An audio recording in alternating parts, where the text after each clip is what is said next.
Mas por que o nitrogênio é tão importante para as plantas? Olá pessoal, sejam todos muito bem-vindos a mais um vídeo aqui do canal. Meu nome é Jonathan e hoje a gente vai estar falando sobre o último nutriente que está faltando para completar a série sobre os nutrientes essenciais para as plantas, que é o nitrogênio. Bom, o nitrogênio ele é assimilado pelas plantas em duas formas principais, em amônio e em nitrato. Porém, o que está disponível na atmosfera em grande parte é o N2. Só que esse N2 a planta não consegue absorver. Então, existem alguns processos de fixação que conseguem disponibilizar nitrogênio para as plantas. O primeiro deles, e talvez o mais conhecido e o que mais aporta nitrogênio também dentre todos os métodos, com certeza é a fixação biológica.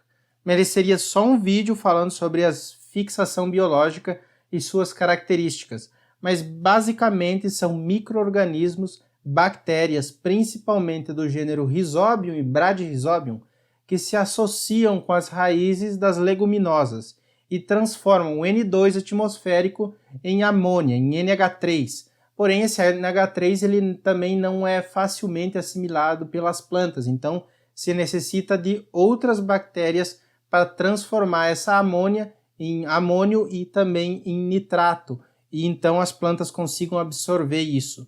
Só para vocês terem uma ideia, a fixação biológica de nitrogênio ela aporta mais do que o dobro da segunda forma de disponibilização de nitrogênio para as plantas, que são através dos adubos nitrogenados. Então, os adubos nitrogenados são uma segunda forma de se disponibilizar nitrogênio para as plantas, principalmente em gramíneas. As gramíneas elas não têm essa habilidade como as leguminosas de ter bactérias fixadoras de nitrogênio nas raízes, apesar de existir já pesquisas com fixação biológica de nitrogênio para gramíneas. Isso ainda não é tão comum e também não supre as necessidades de nitrogênio para essas plantas. Então, em milho, em trigo, em cevada, em centeio, em pastagens, por exemplo, são utilizados principalmente adubos à base de nitrogênio. Existe ainda uma terceira forma de se disponibilizar nitrogênio, só que essa não é tão comum e é só mais a título de curiosidade mesmo.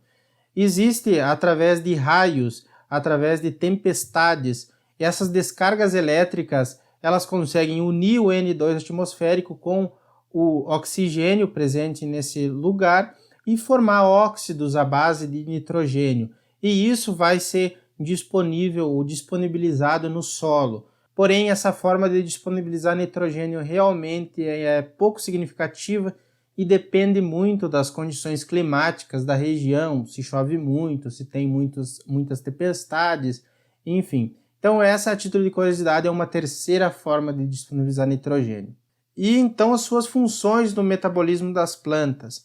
O nitrogênio com certeza é o elemento mais importante para elas, porque ele é constituinte, por exemplo, de aminoácidos e, consequentemente, então, também de proteína, porque as proteínas são feitas a partir de aminoácidos. E eu vou estar colocando estruturas aqui para você ver como o nitrogênio, ele junto com o carbono, com o oxigênio e com o hidrogênio, são parte essencial das estruturas das moléculas, seja de aminoácidos, também de DNA, tem uma foto aqui, e da molécula muito importante para as plantas da clorofila. Também boto uma foto aqui do lado. Então o nitrogênio ele é constituinte dessas moléculas essenciais para as plantas, e se ele estiver faltante, o que você acha que vai acontecer? A planta não vai crescer direito, a planta não vai conseguir frutificar, não vai conseguir produzir e, consequentemente, o produtor rural não vai conseguir ter a produção esperada para aquela cultura, justamente porque a planta não tem o elemento que é muito importante para fazer com que ela cresça de uma maneira geral.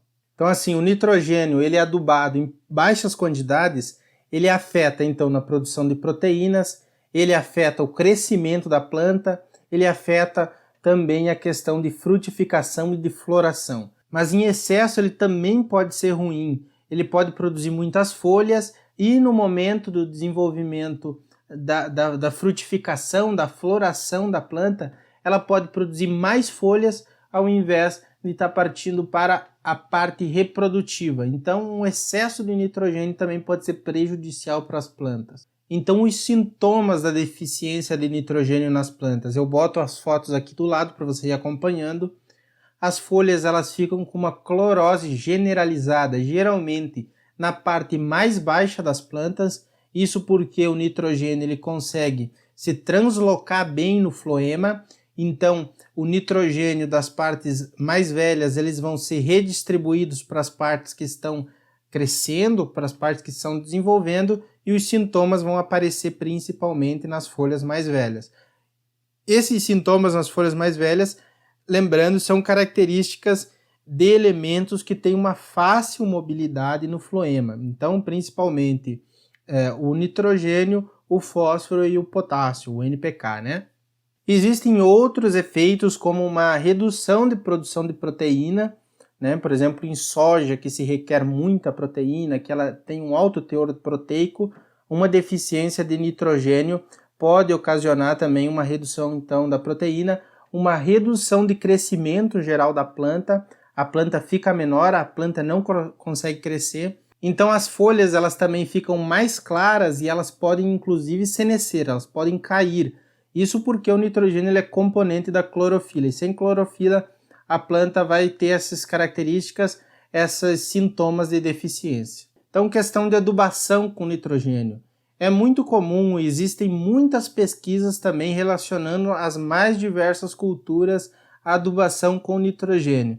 Então, nesse caso, é fácil você encontrar muitos livros, muitos artigos acadêmicos também recomendando um tipo ou outro de adubação de nitrogênio, uma dose ou outra, ou também uma época ideal para adubação com nitrogênio, né? Se tem uma coisa chamada mancha de absorção, então essa mancha de absorção em cada cultura é um pouco diferenciada, então a partir das pesquisas vai se dizer em qual época de desenvolvimento da planta o nitrogênio é requerido em maiores quantidades, e inclusive isso é muito importante para a pessoa conseguir fazer um planejamento, fazer uma estratégia de adubação.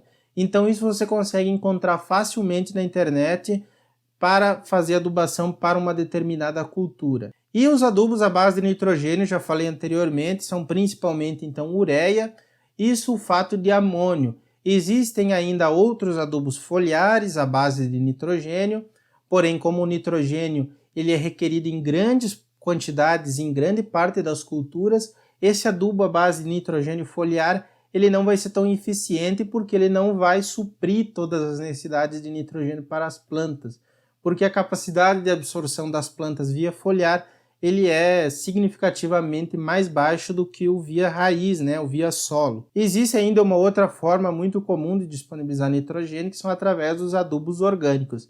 Esses são sempre muito bons porque além de disponibilizar nitrogênio, ele disponibiliza vários outros macro e micronutrientes e além de ajudar em características químicas e físicas do solo.